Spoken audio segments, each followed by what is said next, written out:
So courage. I believe as leaders that you have this passion inside of you because of an experience or something you've learned, or this idea that you have that's burning inside that you want to bring into the world. You want to see others be positively affected by, or it might be yourself. In my case, a lot of the things I'm working in, I have this passion to see, people be the full potential that they are, to be loved, to be healed, to just like see life in the community, and as I explained, the things that I want to do. But this passion causes you to take action, and with action, a lot of times there is fear because you're like doing things, but while you're afraid, because it could be something that has never been done before, or is going against the grain of society, or it's a risky idea. It's a risk. You don't know the outcome necessarily, but you see something needs to be done, or just whatever. There always has to be that first person or someone who's taking action, and I want to do that, and because of this passion that's inside of me, to be a part of the different things that I had mentioned in my intro. And so something, as I came to this word of courage, I wanted to encompass like boldness, but I felt like there was more to that, because your boldness is like something you choose, and courage, I believe, is that action, like doing something while you're afraid. You might not be a bold person, but this passion has caused you to take action. And so I found a podcast by Brene Brown after the Impact Players one. It's called The Heart of Daring Leadership. And basically she had done this study where she interviewed hundreds of different leaders of businesses, and just like big leaders, small leaders, whatever you want to say. And this is the first study she'd ever done where every single leader had the same answer. And it was like, what is the heart of daring leadership? And they said, we need more courageous leaders. And like in this world, that's what we need. Like we need more courageous leaders. And she was like, so what does that look like? And they had a hard time like coming up with answers, but they could tell her what it didn't look like.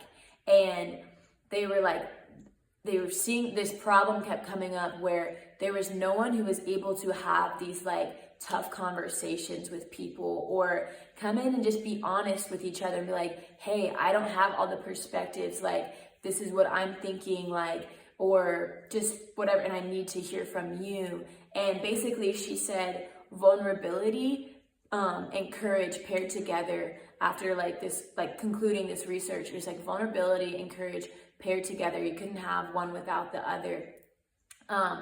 And so if we need more courageous leaders in this world, that's also, part of a reason that influenced me to choose this word. It's like, oh, this is like, people are recognizing whether or not they're in the same kind of like leadership role as I am. They're like, this is the kind of leaders that we need if we're going to see things like be productive and be done. And it's a great segue into my next word, which is humility. And how I believe that is a very important trait of leadership, especially in my life and how I want to be a leader. And humility and vulnerability kind of coincide. So I thought that the podcast really tied in as a supporting like factor for my coat of arms. And I also really appreciated Brené Brown's definition of a leader. She said that anyone who sees potential in someone and has the courage to try and pull that out of them and show it to them and bring them into that potential.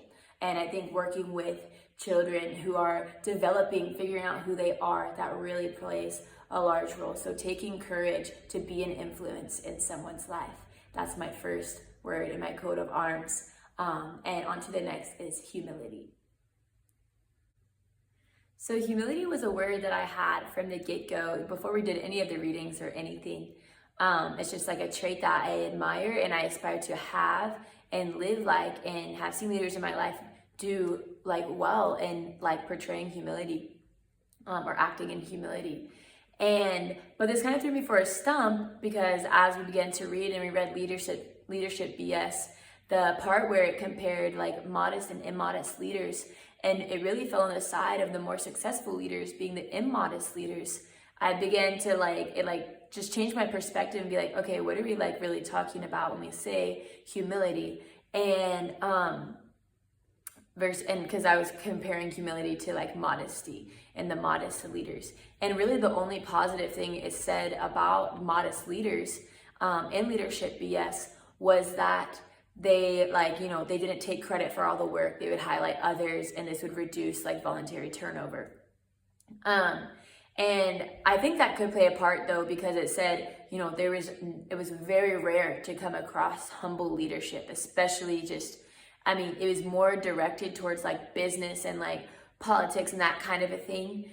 So it's not exactly the fields that I'm working in, which makes sense, because I'm more like, I would even say like, I'm not going to like, I'm not trying to like expand something. I'm trying to, go after the individual and like see, something positive happen in their life through them, or after a city, like wanting to see change in a whole area, but it starts with the one person, And so anyways, I'm like reading this and I'm like, what are we talking about? And I thought it was interesting because they were saying there's not a lot of humble leaders.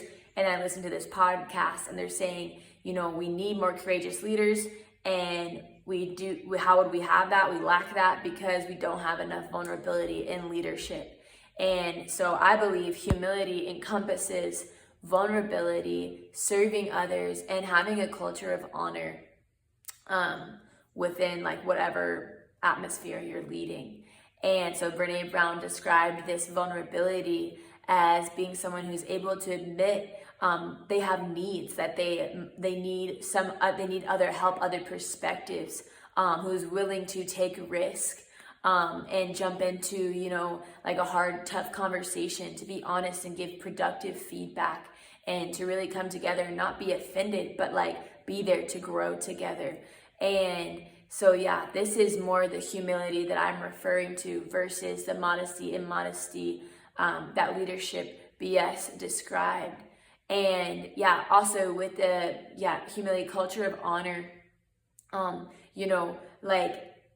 yes, highlighting these beautiful things inside of people, so then they feel invited to also then step out, encourage, and bring forth their ideas and try new things, do new things, and step out of their comfort zone in order to grow.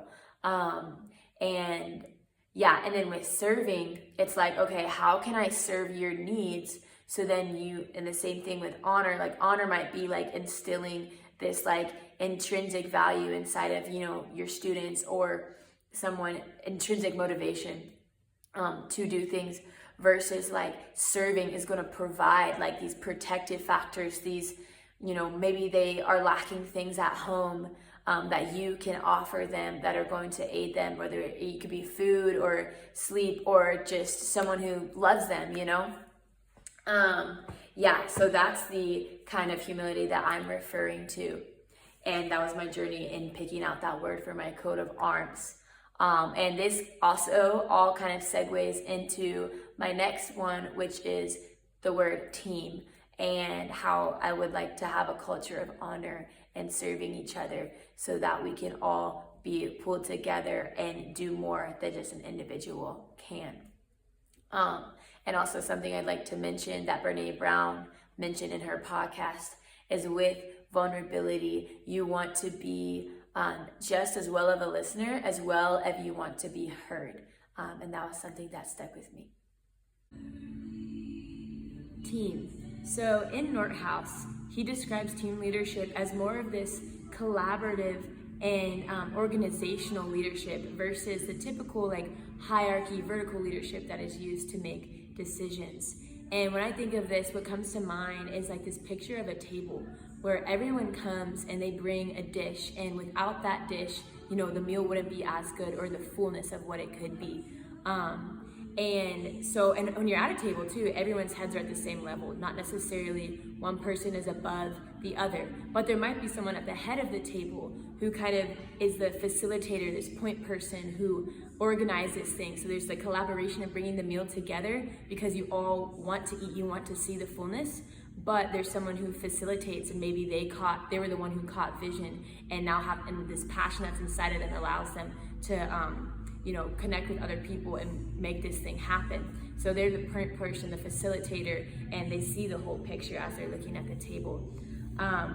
And he describes a Hill model in figure 16.1 in Nordhaus. And it says, it is based on the functional leadership claim that the leader's job is to monitor the team and then take whatever action is necessary to ensure team effectiveness. So that'd be that person at the head of the table who has caught vision for how the thing they all have passion to see done actually happen. And funny enough, the place I'm at right now is called The Table. It's one of the ministries that I'm involved in and helping and just running with. And the last place I was filming in was called Lighthouse. So I thought it would be cool to see how being in different places, whether you might have different vision for different things, but you all come together. A lot of the same people that are here are also there. Lighthouse is more focused on college ministry kind of thing, whereas this is to the city. So connected to here is the homeless outreach and a thrift store where we do fundraising for things.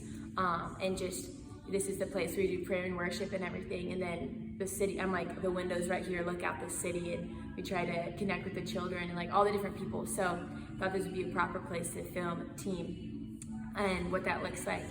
And also a word that comes to mind with team is relationship. And there's kind of two sides to this. One, I took the perspective from the movie we watched about the ice hockey team. His version of relationship wasn't that we're just buddy-buddy and we're friends, the coach and the players, but that he knew how hard he could push them and what they could handle. And so he knew them deeply, but not necessarily in a friendship way. So I want to know that aspect because I feel like you want to be able to pull the gold out of people, see potential, call each other higher, sharpen each other, and just see people really come to life. And so I want to know how to help people get out of their comfort zones, whether that's you're helping younger children or your peers or those around you or even those older, but seeing what's in them and calling them to that. And then also in the things I want to do, friendship is going to be a key thing because I want people, the whole point is that they would know love, they would know peace, they would know relationship and family and a lot of things that I'm doing.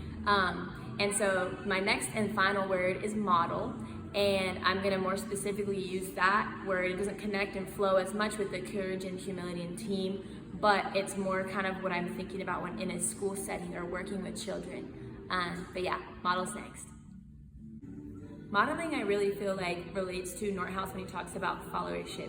You can't be a leader without having followers. And I think this is especially important to remember when working with children and those who are in those highly developmental stages where they're very impressionable, the opinions they're making about themselves and about the world, and just the things they're learning and picking up on from you as someone in authority or just leadership or whatever. In their life. And so the things you're saying, doing, actions, whatever, teaching them, that is molding who they are.